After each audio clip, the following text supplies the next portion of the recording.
All right, thanks for staying with us. You are watching Standpoint. We're turning our attention now to the insecurity in the Northeast region, specifically in Borno State, where the governor has, there was some sort of outcry from the governor, Babagana Zulum, about resurgence of attacks by the Boko Haram and ISWAP group in that area.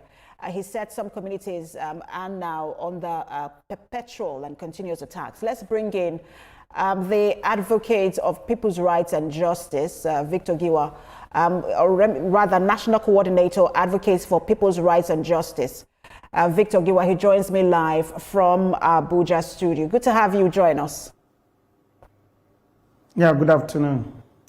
So let me get your thoughts on, the recent attacks in some of these states. Let's just even start with broadly, Benue State, Plateau State, and Borno State. We're seeing a resurgence of attacks. So what's your reaction to that?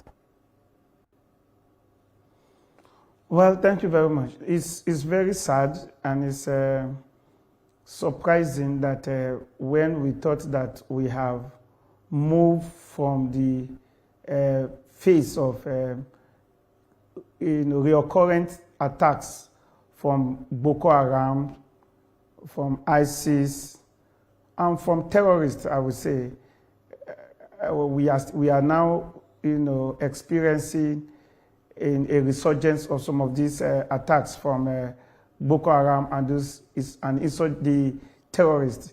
I think it was Ali Udume, Senator Ali Udume, who was saying it in some recent time that about 250 communities are under the control of Boko Haram within the Northeast region.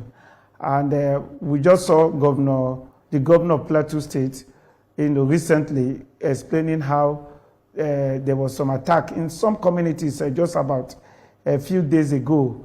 And we are still having the same thing in Benue State. So it is sad that at this time, with the level of successes we have had from the past, military interventions, it is sad that it is becoming a daily news right now.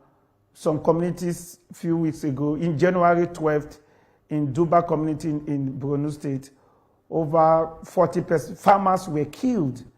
And it also took place on the 23rd of January. And we are seeing recently again in this month. So it's really a very sad event and a sad happening. And I think that the government should take it very seriously to see how they can address this resurgence. Just like you mentioned, one of the reports we get from government officials and security officials is that, largely these groups, whether it's the bandits or ISWAP or Boko Haram, that they have been largely decimated. We get a lot of this briefing, especially from the defense headquarters, on how the work that has been done so far. And then I've listened to security experts over the week talking about how this is a setback. And I just wanted to ask you, what's your evaluation, for the reason or of the reason for the setback? Well, the reasons, I am not an extreme security expert, but one of the things and one of the reasons and one of the beliefs we have is that government seem to have been distracted from giving attention to the issue of security, especially within our remote communities. As at a point in Nigeria, it was in the front burner. You can't wake up any day when you will not hear the military giving out reports of how they have been able to chase away these Boko Haram bandits and some of these insurgents away from communities. We are seeing less of that. I don't know whether it is because of distractions, political distractions. I think we need the military to tell us what exactly is happening. I know there are a lot of task force on this insurgent in the northern region, I think that the Chief of Army Staff, we've not heard a lot from the new Chief of Army Staff after the death of Major General Lagbaja. I have not seen much from him. We've seen a lot of information coming from the Chief of Defense, but the Chief of Army Staff, whose duty I think is in the front runner, he has not come up to tell us some of this development and the actions, the step the military is taking to address these very issues. I think that the federal government should make it a priority, so that we can be hearing and we can be seeing that communities will be safe. I think it is very important that government should take this issue of insecurity, killings of our people, killings of farmers within the community as a top priority. If you look at the news right now, most of the things you see are political issues, government, a particular political party taking over a state of emergency and all of that. Political party, people realigning themselves, coalition, people that want to, talking about 2027.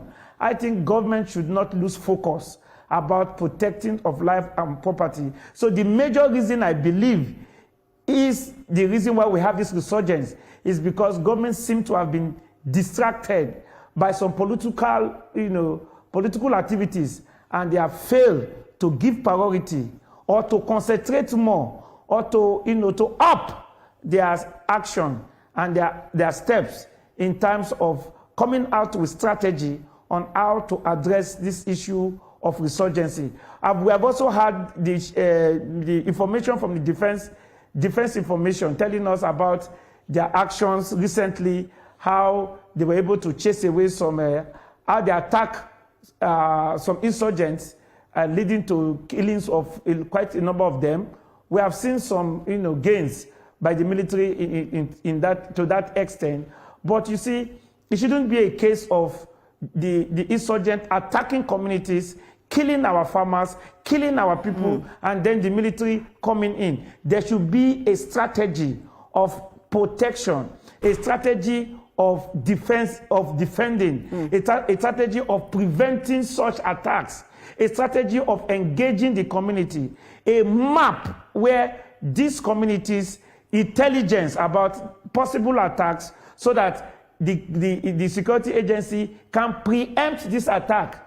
We cannot be having a situation where the insurgent can just attack, and then the next thing we hear is that a lot of persons, we start counting the deaths instead of appreciating the efforts, instead of eulogizing the effort of the security agency, of the military. What we see is counting the number of deaths. We'll be talking about, 40 persons were killed, 10 persons were killed, 20 communities have been taken over by if I may come in, I just wanted to ask you, because you have also supported the fact that, the claim from security experts that this is a setback. But in terms of the number of attacks that we have seen in recent days, especially in these three states, Borno, Plateau, and Benue, how much of a setback do you think this is? How much work do you think still needs to be done compared to, where we're coming from? It's a serious setback, like I said, and I said that it's a serious setback. We can't be talking about communities being taken over by Boko Haram, by insurgents, and by bandits. In short, I was reading a report of how like I quoted in Dume, that we have had over 250 attacks between November last year and April this year. And we haven't had stories of communities being under the control of bandits. So it is a lot of setback for us, considering the amount of money that have been projected so far, to the forces, to defense, to security. Talking about the level of equipment, we are even seeing where the stories that Nigerians can now, produce arms for ourselves.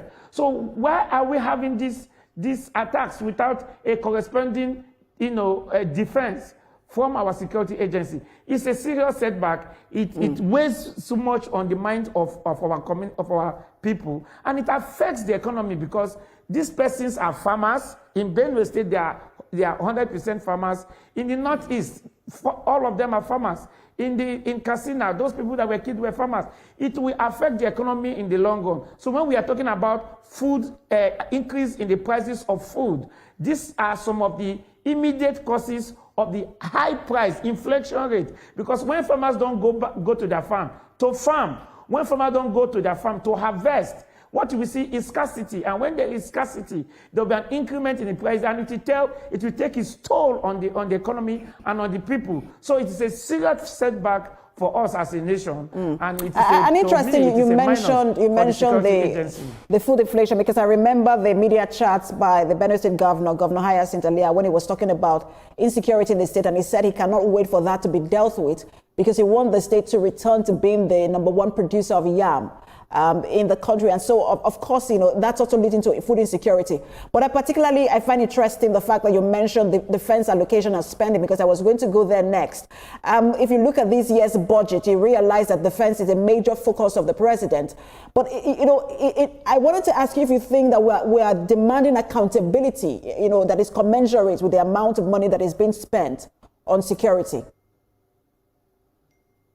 Unfortunately, the amount of money that is budgeted and allocated to defense is one budget that people, it is difficult to explain because they will tell you that, issue of security is secret and all of that, unlike what happens in other crime. But I think what this call for the members of the National Assembly, the Committee on Nigerian Navy, Nigerian Army, or the security agencies should be able to question, our security agency, for them to tell us how far, what is the problem, what are the challenges they are having, because we cannot explain away these attacks. I mean, if huge amount of money is being budgeted and allocated to the defense, and we are seeing serious resurgence of some of these attacks, I think it calls for questioning. The Chief of Army Staff, the Chief of Defense Staff, they need to explain to Nigerians what is happening. We need to know we need to know what step they intend to take. We need to know how secured our communities are. They need to tell us what they are doing right now and what has really gone wrong. So we need that. We deserve that explanation. They owe that to us. I mean, having expended such amount of money, even by previous government, because we cannot just say now that the Tinubu government that just came in the last 1.5 years, talking about the amount and budget they have given to the defense. Other successive government, the Buhari government, the Goodluck Jonathan government, they've spent a lot of money. We saw where even President Buhari took huge amount of money for the purchase of arms. We saw the purchase of arms from other countries. What are we doing with these arms? How far have we gone? What are the challenges? So we need the security agents, especially the Chief of Army Staff and the Chief of Defense Staff, to explain to us what exactly is happening and the plan and the strategy they intend to take to addressing this serious resurgence of insecurity within the Northeast and some other areas of the country. Do you also think that perhaps this withdrawal, I know that you are not, like you mentioned, an extreme security expert, but do you also think that the withdrawal of Niger, Burkina Faso, and Mali from ECOWAS, and then also pulling out their troops from the MNJTF, that perhaps that's also contributing to what we're seeing now?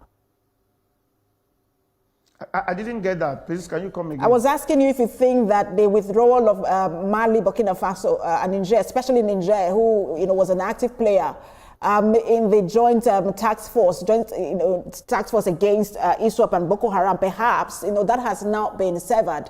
That perhaps that is also contributing to the attacks we're seeing now, especially in Borno.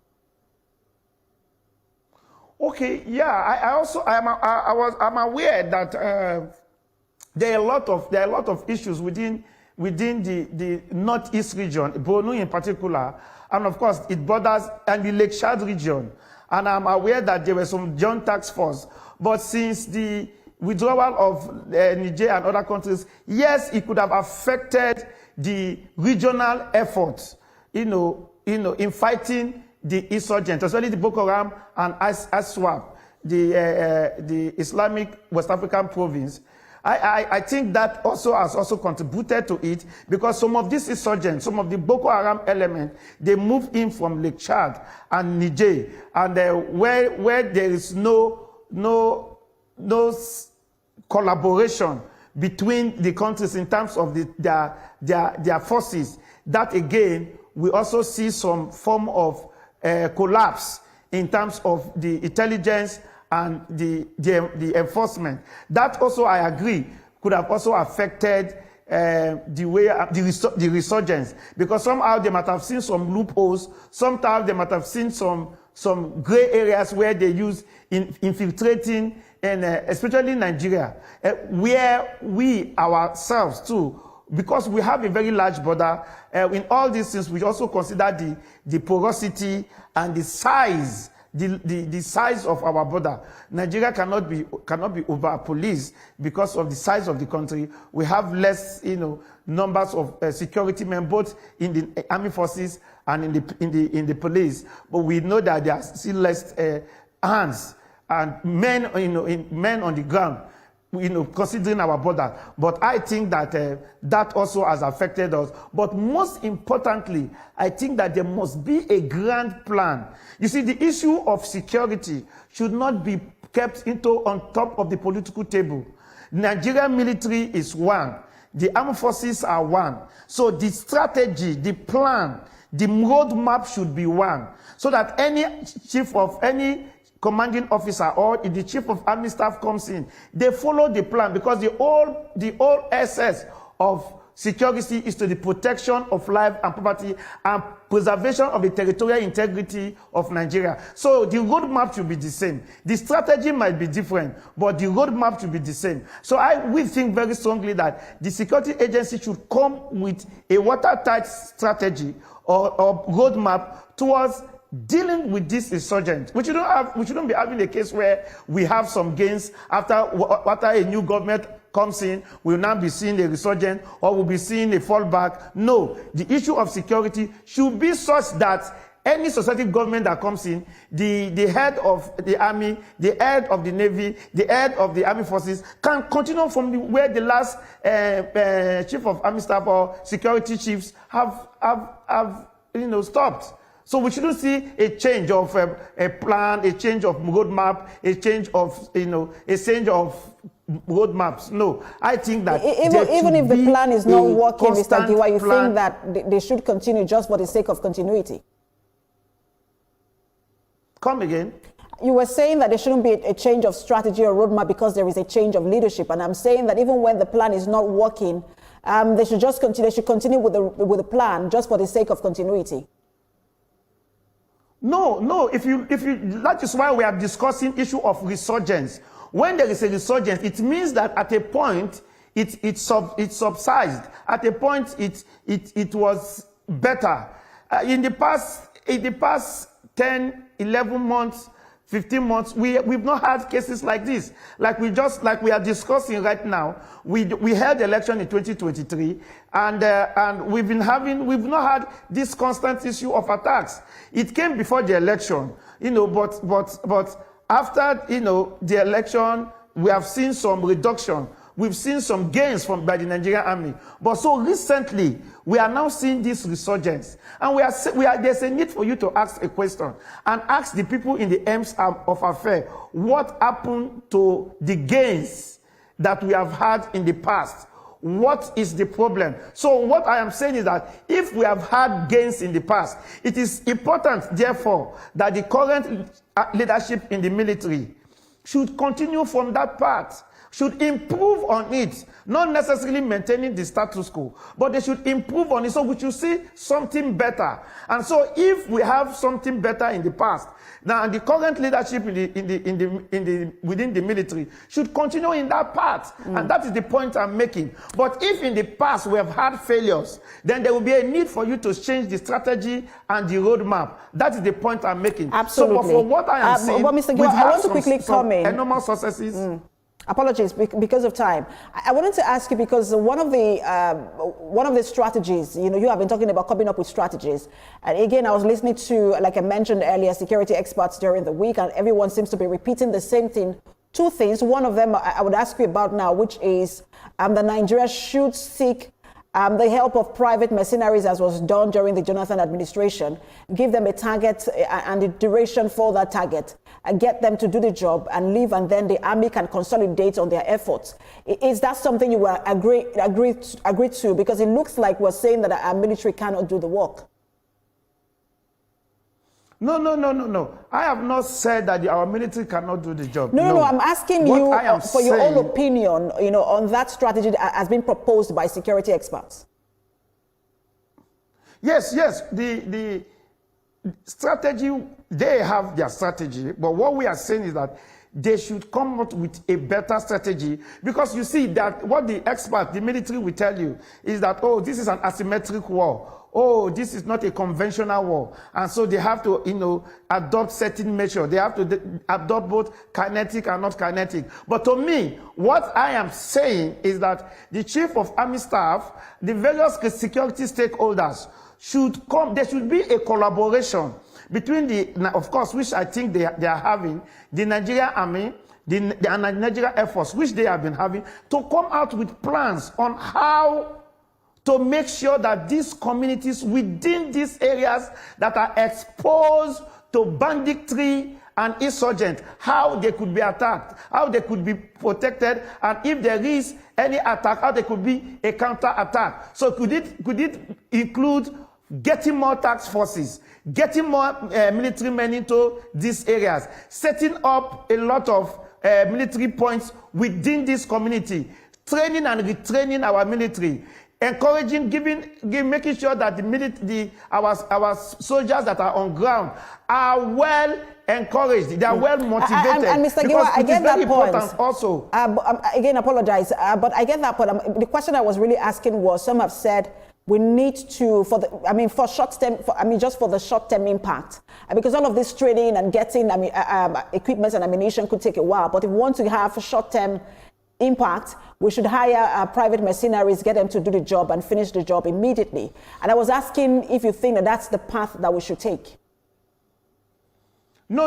I don't believe in contracting the duty of our security, to machineries. I really don't believe that. You don't concede, you don't contract issues like security to some other to certain governments or authority. Yes, if there are ties between countries who wants to assist in tackling the insurgents, that is fine. But for you to contract, machinery, to me, I don't think it's ideal, because sometimes there are also so many international interests. We've seen cases where persons have said some international organizations were even promoting the Boko Haram insurgents in the Northeast. We have seen a president of a country who have alleged and accused a particular agency internationally of having the tendency of promoting insurgents in the Northeast. So that is the danger of subcontracting your security to any group, organizations, or country. I believe that the Nigerian military has the capacity to fight the insurgent. Only the thing I think they need to do is to prioritize this issue of insecurity, is to make more plans, is to encourage the men on the ground, is to come out with new strategies, to get the right people, and not to politicize appointment of persons in handling certain places, because sometimes political decisions has also affected the fight against insurgents, because the persons involved are human beings. Some of them are appointed by our politicians. Somehow, because of political interest, we have not been able to appoint the right people to be in certain places to address some of these issues. And somehow, too, there could be some underground subversion. There could be some persons who are trying to undermine the system. So it is very important. I believe, I must state it again, that I believe that there is no need for us to contract out the issue of our security to machineries. The military and our military can handle it. We have the capacity in terms of the equipment, in terms of persons. So what we need to do is to recruit more people. Nigerians, we have a population advantage. The Nigerian military should recruit more persons into the military, get them trained and retrained, come out with a strategy, and I believe that they have done it before, and they can do it again. So it's a matter of coming up with of proper planning, getting the right persons to do the job, looking at your equipment, removing corruption and all kinds of bottlenecks that could be within this area. Because I also am aware that there are a lot of corruptions. To see are the soldiers on ground, how are they? What is their morale? We've heard stories of soldiers on ground they are losing morals. Some of them want to withdraw. I don't know if those informations are true. So what is the welfare of those soldiers who are fighting this insurgent? How are they feeling? What feelers are they getting from the family? How are their family being taken care of? So in this time of economic hardship, how are their family feeling? So soldiers who are on the ground and they're having the feelings that their family are not being taken care of, their morale will be low. So these are the issues I think that if the government, if the security agencies pay attention to them, it will help in the improvement of the fight against the insurgents. Interesting analysis there. Thank you so much for your time. National Coordinator Advocates for People's Rights and Justice, Victor Giwa, thank you for your time. Thank you so much for having me.